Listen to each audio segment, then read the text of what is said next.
तो नमस्कार प्रणाम दोस्तों। आइए बात करते हैं भोजपुरिया शेरनी अक्षराशी के बारे में, जो कि इस समय जो है कि ट्रेंडिंग में है।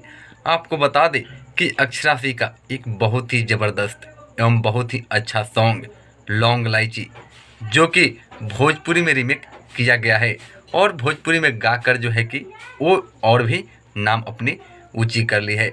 आपको बता दें कि इस गाने को टी सीरीज कंपनी के ऑफिशियल यूट्यूब चैनल पर जो है कि रिलीज किया गया। वहीं इस गाने को हरमजीत और अजीत मंडल जी लिखे हैं।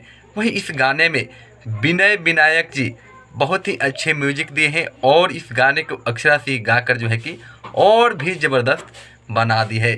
आपको बना दे कि इस गाने को लेकर जो है कि चर्चाएँ काफ़ी चल रही है और बहुत ही कम समय में जो है कि 2 मिलियन व्यू जो है टी सीरीज के ऑफिशियल यूट्यूब चैनल पर क्रॉस कर लिया है।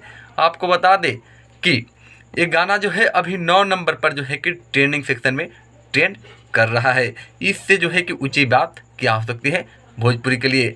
आपको बता दें कि भोजपुरिया शेरनी अब अक्षरा से भी किसी से कम नहीं। तो चलिए दोस्तों, मिलते हैं फिर अगले वीडियो में। तब तक के लिए जय भोजपुरी, जय बिहार।